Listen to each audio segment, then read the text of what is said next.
या देवी सर्वभूतेषु मां शक्तिरूपेण संस्थिता नमस्तस्यै नमस्तस्यै नमस्तस्यै नमो नमः।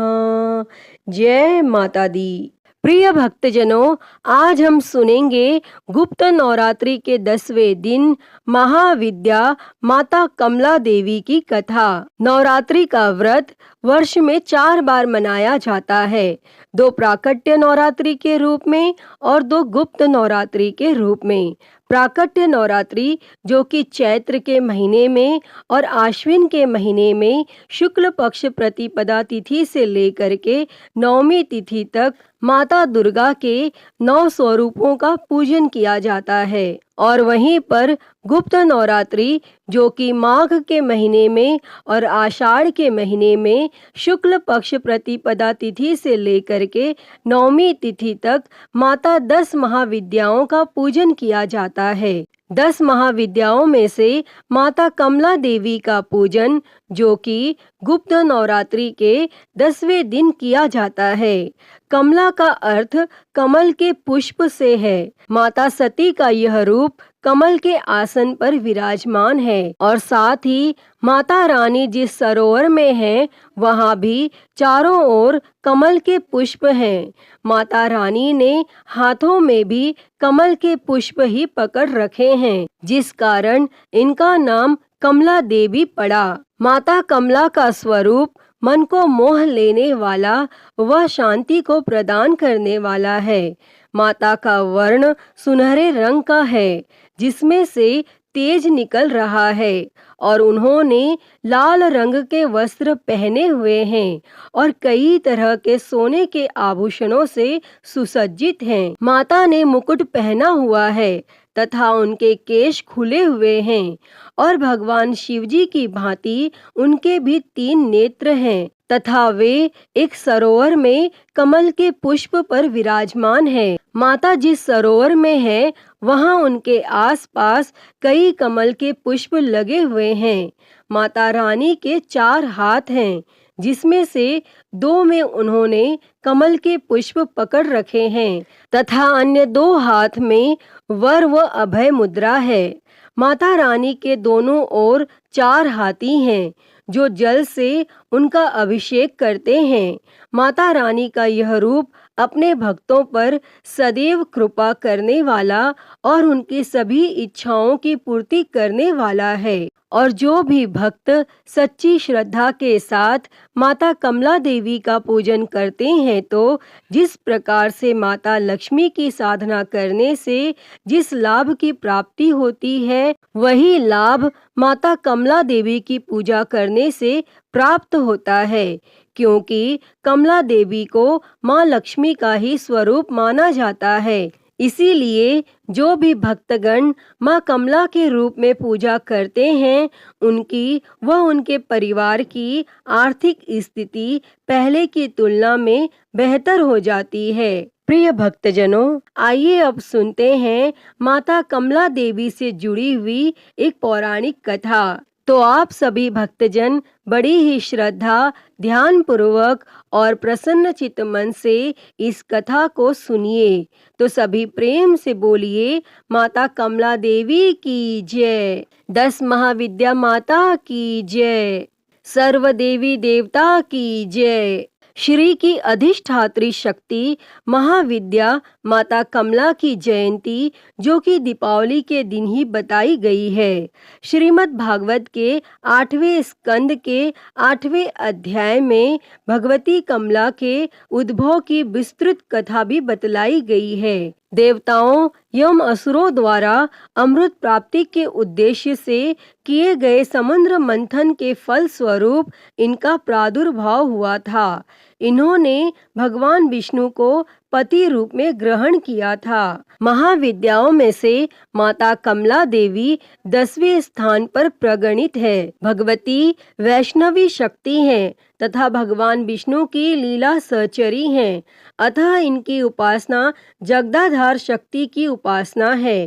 यह एक रूप में समस्त भौतिक या प्राकृतिक संपत्ति की अधिष्ठात्री देवी हैं और दूसरे रूप में सच्चिदानंदमयी लक्ष्मी जी हैं, जो भगवान विष्णु से अभिन्न हैं।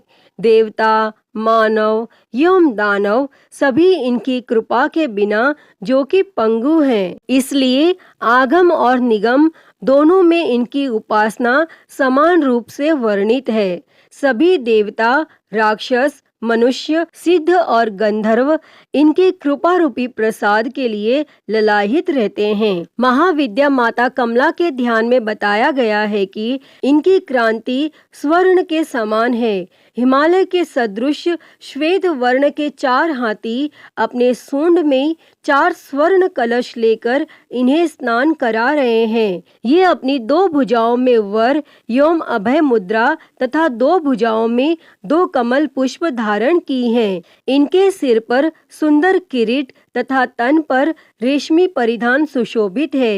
ये कमल के आसन सुंदर पर आसीन है। समृद्धि के प्रतीक महाविद्या माता कमला की उपासना स्थिर लक्ष्मी की प्राप्ति तथा नारी पुत्रादि के सौख्य के लिए की जाती है।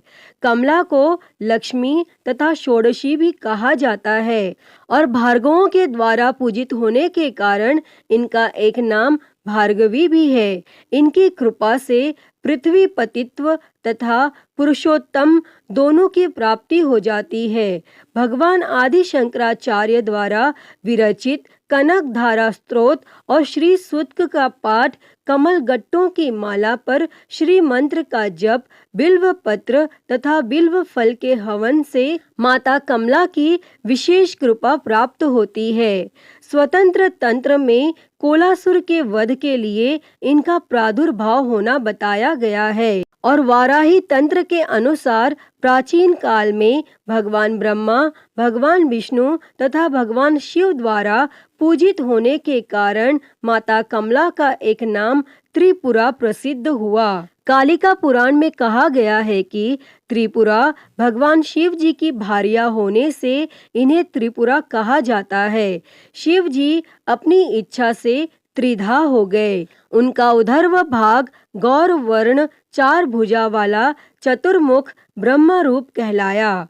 मध्य भाग नील वर्ण 1 मुख और चतुर्भुज भगवान विष्णु कहलाया तथा अधोभाग स्फटिक वर्ण पंचमुख और चतुर्भुज भगवान शिव जी कहलाए। और इन तीनों शरीरों के योग से भगवान शिव त्रिपुर और उनकी शक्ति त्रिपुरा कही जाती है। चिंतामणि गृह से इनका निवास है। भैरवयामल तथा शक्ति लहरी में इनके रूप तथा पूजा विधान का विस्तृत वर्णन किया गया है।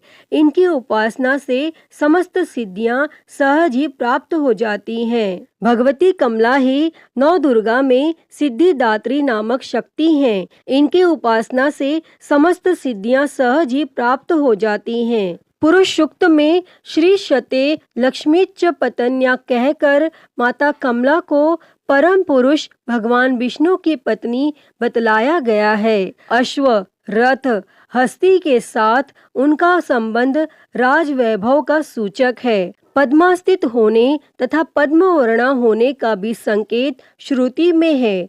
भगवत शक्ति कमला के 5 कार्य है: तिरोभाव, सृष्टि, स्तुति, संहार और अनुग्रह।